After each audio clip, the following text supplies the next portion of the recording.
हूँ विंशी जैन और स्वागत करती हूँ आपका हमारे चैनल पे। आज हम बात करेंगे कि टर्म इंश्योरेंस क्या है and why and who should buy term insurance. What is the right time to buy term insurance. इस वीडियो को आप एंड तक जरूर देखें ताकि आपको इंपॉर्टेंट पॉइंट मिस ना करें। तो शुरू करने से पहले आप हमारे चैनल को सब्सक्राइब करना ना भूलें और उसी के साथ साथ बेल आइकन पर भी क्लिक करें जिससे आपको आने वाली वीडियोस की अपडेट टाइम से मिले। चलिए शुरू करते हैं। टर्म इंश्योरेंस से पहले हम ये जान लेते हैं कि इंश्योरेंस के दो टाइप्स होते हैं, पहला लाइफ इंश्योरेंस और दूसरा नॉन लाइफ इंश्योरेंस। दोस्तों, लाइफ इंश्योरेंस हम अपने और अपनी फैमिली के लिए लेते हैं, उनका फ्यूचर सिक्योर करने के लिए। Life insurance is an insurance money जो इंश्योर्ड पर्सन को मिलती है जब पॉलिसी मैच्योर हो जाती है या फिर उसकी डेथ के बाद उसकी फैमिली को मिलती है। दोस्तों, लाइफ इंश्योरेंस के ऊपर हमने एक डिटेल वीडियो बना रखी है। अगर आपने वो वीडियो अभी तक नहीं देखी है तो आई बटन पर क्लिक करके आप उस वीडियो को जरूर देखें। और अब देखते हैं कि नॉन लाइफ इंश्योरेंस में क्या कवर होता है। इसमें motor insurance, health insurance, fire insurance etcetera cover होता है। तो चलिए बात करते हैं टर्म इंश्योरेंस की। टर्म इंश्योरेंस एक तरह की लाइफ इंश्योरेंस है जो एक स्पेसिफिक पीरियड ऑफ टाइम के लिए मिलता है। ये बेसिकली प्योर इंश्योरेंस होता है। इसके अंदर आपको सिर्फ डेथ बेनिफिट मिलता है। मान लीजिए फॉर एग्जाम्पल एक पर्सन है, उसने अपने आप को 30 ईयर्स तक इंश्योर्ड करा।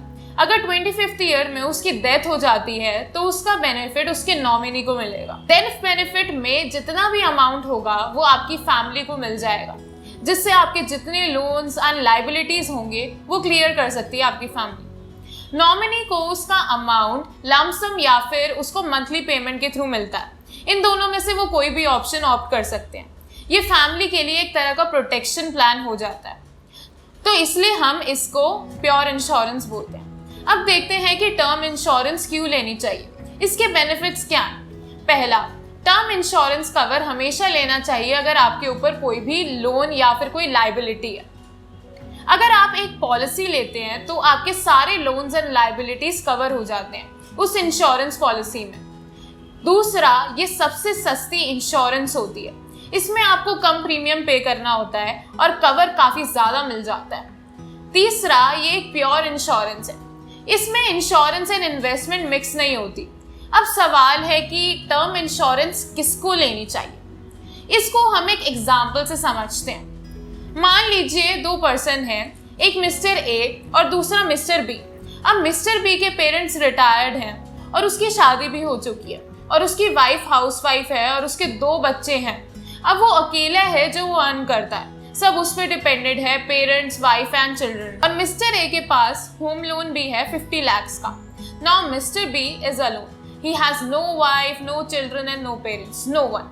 एंड वो अच्छा कमाता है और उसकी अच्छी खासी इन्वेस्टमेंट भी है। यहाँ हमने दो अलग अलग लोगों की बात करी। इन दोनों केसेस में हमने देखा कि मिस्टर ए को इंश्योरेंस की जरूरत है क्योंकि वो एक सिंगल पर्सन है फैमिली में जो अर्न करते हैं, उनके ऊपर बहुत सारी रिस्पॉन्सिबिलिटीज हैं और मिस्टर ए को लाइफ इंश्योरेंस लेनी चाहिए।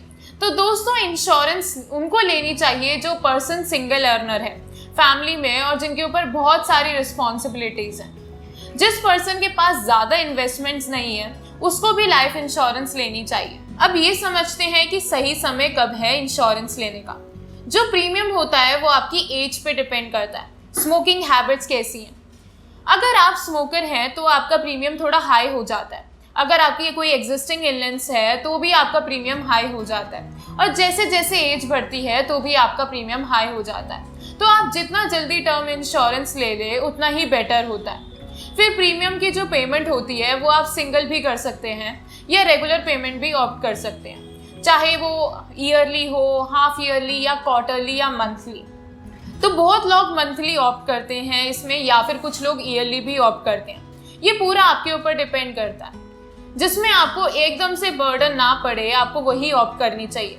आप जॉइंट इंश्योरेंस प्लान भी ले सकते हैं। अगर हस्बैंड और वाइफ दोनों एक साथ लेना चाहे इंश्योरेंस प्लान तो भी वे टर्म इंश्योरेंस प्लान ले सकते हैं। इसमें आपको एक सिंगल प्रीमियम पे करके आप दोनों अपने आप को कवर कर सकते हैं। अगर किसी एक की भी डेथ हो जाती है तो दूसरे को पैसा मिल जाता है। आप एडिशनल राइडर्स भी ले सकते हैं, लाइक एक्स्ट्रा प्रीमियम पे करके अगर कोई क्रिटिकल इलनेस हो जाती है या फिर परमानेंट या पार्शियल डिसेबिलिटी हो जाती है या फिर एक्सीडेंटली डेथ हो जाती है तो ऐसे केस में भी इंश्योरेंस आपको कवर कर सकती है। इस बात का ध्यान रखें कि कम उम्र में प्रीमियम कम रहेगा जैसे जैसे आप बड़े होंगे या 40 या 41 के होंगे तो हो सकता है आपको कुछ बीमारियां होना शुरू हो जाएं या कुछ भी हो, तब आपका प्रीमियम अमाउंट बढ़ जाएगा। तो हमेशा ध्यान रखिए कि कम उम्र में आप इंश्योर्ड हो जाएं, जब आप बिल्कुल हेल्दी और फिट हो। इससे आपका प्रीमियम हमेशा लोअर साइड पे रहेगा। अब देखते हैं कि कितने अमाउंट का इंश्योरेंस कवर लेना चाहिए। ऐसा कुछ स्पेसिफिक नहीं है, पर अगर हम सम एश्योर्ड की बात करें कि आप कितना सम एश्योर्ड करवा सकते हो, तो दोस्तों ये आपका 10 to 20 टाइम ज्यादा होना चाहिए आपकी एनुअल इनकम से। पॉलिसी टर्म में मिनिमम 5 साल की पॉलिसी से up to whole life policy आप ले सकते हो, but maximum company 6 to 70 years तक ही इंश्योरेंस देती है। दोस्तों, अगर आपको टर्म इंश्योरेंस से रिलेटेड और कोई भी सवाल हो तो आप कमेंट सेक्शन में पूछ सकते हो।